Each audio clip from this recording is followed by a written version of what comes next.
신이민 시대의 재동포 사회에 대해서 얘기하고 있습니다.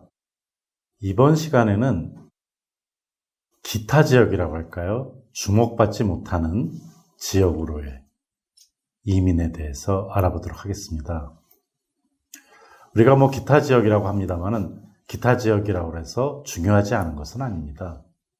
다만 우리 한인의 숫자가 적다든지 또는 형성된 지가 얼마 안 된 지역들, 이런 지역들이 많다고 할 수가 있겠습니다. 물론 이민의 역사는 굉장히 길 수도 있는데요. 계속 소수로 유지돼서 그 수가 적은 지역들을 의미합니다. 예를 들면 아시아 지역에서는 필리핀, 태국, 인도네시아, 인도 이런 곳에 우리 한인들이 많이 이주했습니다. 지금 아시아 지역의 이들 인구가 50만 명 이상이 되는데 특히 필리핀 같은 경우에 있어서는 잠시 유행처럼 굉장히 많은 재국민이라고 하는 우리 한인들이 거주를 했었습니다. 주로 사업상 또는 어학을 배우러 유학 간 학생들이 많은 그런 지역이라고 할 수가 있겠습니다. 인도네시아 같은 경우에 있어서는 기업 활동이 활발해지면서 중심국가로서 동남아에서의 중요성 때문에 증가를 하고 있습니다. 마찬가지로 인도 역시 그러한 국가 중에 하나입니다. 그러니까 어떻게 보면은 이러한 아시아 국가들은 그 한인의 인구가 부침을 거듭하고 있다. 그때그때 한국과 그 나라와의 관계 혹은 기업들의 역할에 따라서 달라지고 있다 하는 점입니다. 특히 1960년대 중반 베트남 전쟁이 있으면서 또 70년대 중반에 중동 지역 특수가 있으면서 많은 노동자 그리고 기술자들이 베트남과 중동 지역에 파견됐었습니다. 상사주전들도 마찬가지죠. 그리고 이러한 베트남이 종전하고 또는 중동 지역에서의 특수가 끝나고 나서 남은 사람들이 다른 지역으로 이주를 했는데 이것이 동남아 지역의 다른 나라들이 해당한다 볼 수가 있겠습니다. 1979년에 또 이란 혁명이 나면서 사실상 초기 신이주라고 할까요? 이러한 부분에 있어서의 분들은 다른 아시아 국가로 이주를 해서 동남아시아의 재동포 사회의 기초를 놓으시게 됐다. 이렇게 얘기를 할 수가 있겠습니다. 아프리카 지역, 이 지역도 한인들은 가 있습니다만은 우리가 많이 잘 모르고 있죠. 그런데 아프리카 지역의 한인들은 주로 의료봉사 혹은 코이카 등의 경제원조 이런 것들을 위해서 가신 분들, 인적 자원들이 주류를 이루고 있습니다. 혹은 선교사 또는 태권도 사범 또 기업 진출을 통한 주재 상사원 등이 한인 사회를 형성하고 있는데요. 이렇게 말씀을 드립니다만은 지역이라고 하는 것이 어떻게 보면 큰 의미가 없습니다. 왜? 세계가 하나로 된 것이기 때문이죠. 예를 들어서 우리가 스페인령인 라스팔마스, 북아프리카의 서쪽에 있는 데죠. 섬인데 여긴 수산업의 전진기지입니다. 그래서 70년대 전성기 때는 한인 선원이 7,000명 정도 있었습니다.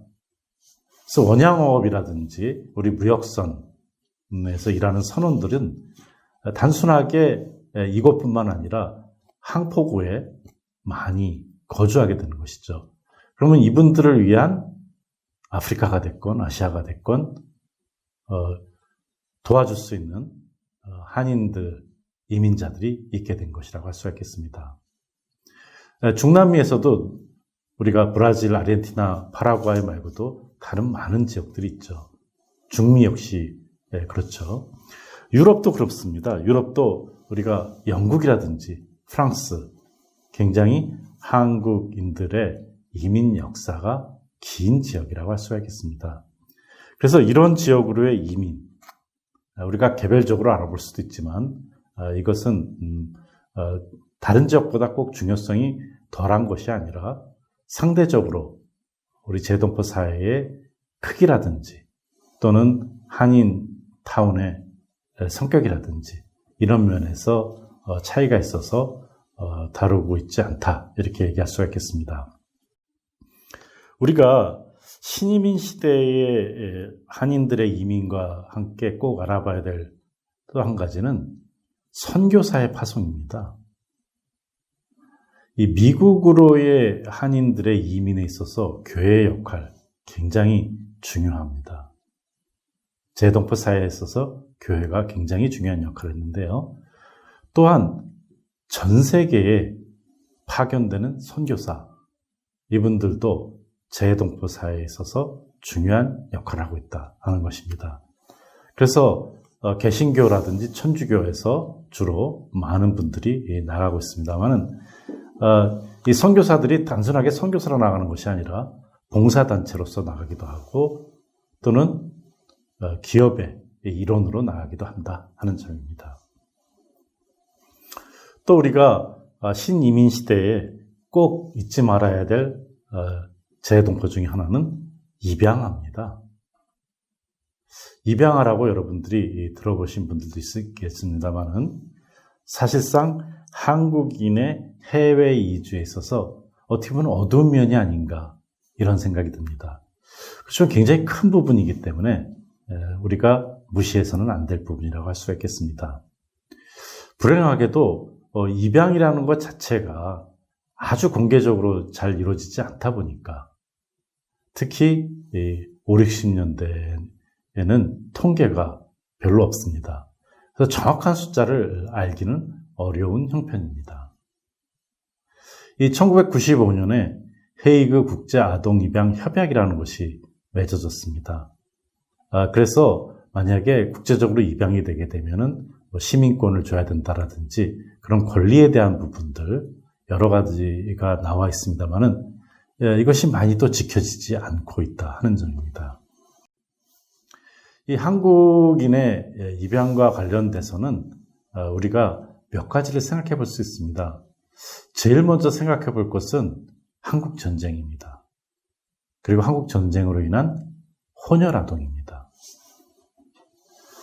베트남 전쟁에서도 한국군들과의 혼혈인 라이따이안이 남겨졌습니다만은 이 한국 전쟁에서도 많은 혼혈 아동들이 남겨졌습니다. 그래서 이 혼혈 아동들은 먼저 입양이 되기 시작했는데요. 또 이 혼혈 아동들과 함께 전쟁이다 보니까 고아들도 많이 발생을 한 것이죠. 그래서 이 혼혈 아동들이 미국으로 보내진 것을 부분적인 통계로 보면 1955년에 439명, 57년에 355명, 58년에 701명, 59년에 1023명, 60년에 1075명, 이렇게 보내졌습니다. 그렇기 때문에 이들이 이제 아무래도 이 미국으로 보내졌습니다만은 꼭 미국만은 간 거는 아니다는 말씀을 또 드릴 수가 있습니다. 미국에서는 이 혼혈 아동을 받아들이는 법적 근거를 난민구호법에 의해서 하게 됐습니다. 그래서 난민으로 인정했기 때문에 어떻게 보면은 입양할 부모가 직접 아이를 보지 않고서 기관의 권한을 위임해서 입양하는 그러한 것들도 가능하게 했습니다. 소위 대리 입양이라는 거라고 할 수가 있겠죠. 그렇기 때문에 이 혼혈아에 대한 것은 한국 사회에서 특히 어떻게 보면 한국의 사람들이 한국인들과는 다르다는 사실 때문에 많이 멀리하는 그러한 현상이 있었습니다. 특히 이제 한국에서는 그래서 1960년에 고아 입양 특례법, 아동복지법 이런 것들에 만들어지게 되면서 정식으로 입양 기관들이 해외 입양 절차를 맡게 됐습니다. 그러다 보니까 이때부터 일반 입양이라고 할까요? 시작이 되게 됩니다. 그래서 이 일반 입양을 보게 되면은 한국의 보건복지부 통계를 보면 55년에서 2015년 사이에 미국으로 입양된 한국 어린이가 11만 2천 명이라고 합니다. 11만 2천 명. 적은 숫자가 아닌 것이죠. 그런데 지금 이렇게 11만 2천 명이라고 합니다만은 이게 그냥 끝난 것이 아니고요. 이후에도 계속 또 되게 됩니다. 아직까지도 계속된다는 거죠. 그래서 지금 2000년대에 들어와서도 미국으로 입양하는 숫자가 700명, 500명, 400명 이런 식으로 입양이 되고 있다는 사실입니다. 이러한 입양은 지금 한국으로 보면 어떻게 보면 불명예스러운 것이라고도 할 수가 있겠습니다. 그런데 이 미국만의 입양이 아닙니다. 유럽에 또 많은 수가 입양이 가 있습니다. 대략적으로 한국에서 외국으로 입양된 아동들의 60% 정도, 70%가 미국이고 나머지가 유럽으로 이렇게 알려져 있습니다. 대표적인 국가가 이제 프랑스인데 1976년에서 96년까지 8,000명, 그리고 2000년이 되니까 13,000명 정도 입양이 된 거로 나오고 있습니다. 그래서 입양에 되신 분들이 자라나면은 청소년기가 되면 정체성의 혼란을 겪습니다. 그래서 입양 아들이 많이 자살률도 높기도 합니다. 또 동시에 어떻게 보면 입양 아들이 한국보다도 더 미국이라든지 프랑스 이런 곳에서 주류사회에서 우뚝 서신 분들이 또 많이 있습니다. 국회의원이 됐건 장관이 됐건 전문직에 많이 가신 분들도 있죠. 그래서 이렇게 입양으로 가신 분들이 2020년 전에는 재동포로 여겨지지가 않았습니다. 그렇지만은 2020년 이후에는 이들을 재동포로 적극적으로 포용하게 됐고요. 특히 입양아들이 부모를 찾으러 오게 되면서 입양아들의 네트워크를 만들게 됐습니다. 대표적으로 알려진 단체가 GOAL, 고올이라고 하는 단체죠. 그래서 이러한 입양아들의 단체와 함께 입양아들을 도우는 단체들도 생기게 되면서 각 재외동포 기관들에서도 또는 해외에서도 입양아들을 위한 다양한 프로그램을 마련해서 재외동포로서의 보호, 지원 역할을 하도록 하고 있습니다. 그래서 우리가 지금 신이민 시대의 재외동포 사회를 알아보고 있는데 여기서 특히 어떻게 보면 소외됐다고 할까요? 그러한 소규모 지역, 아시아, 아프리카의 지역들이라든지 혹은 선교사라든지 또는 입양아 문제, 이런 문제도 우리 재외동포 사회를 이루는 중요한 요소라는 점을 다시 한번 말씀을 드립니다.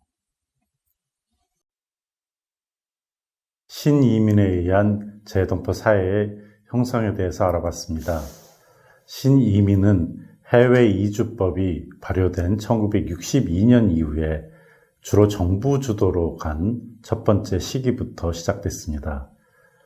농업이민, 남미로의 농업이민과 광부 간호사의 이민, 독일로의 이민과 혹은 베트남 전쟁 시기의 기술자들, 그리고 또 중동으로의 노동자 파견, 이런 것들이 신이민의 첫 번째 시기의 주요한 특징이었습니다. 또 그 후 1980년대부터는 투자이민이라든지 다양한 형태의 이민들이 등장하면서 한국에 이민을 많이 만들었습니다. 이것이 지금의 캐나다와 호주와 같은 재외동포가 다수 거주하는 지역을 형성하게 된 기반이 됐습니다. 물론 우리가 이 신이민과 관련돼서 꼭 잊지 말아야 될 것은 입양아의 이민입니다. 또는 인구가 별로 없는 지역으로의 재외동포의 이민이라고 할 수가 있겠습니다. 어쨌든 우리가 신이민으로서 지금의 재외동포 사회가 형성됐다, 이렇게 얘기할 수가 있겠습니다.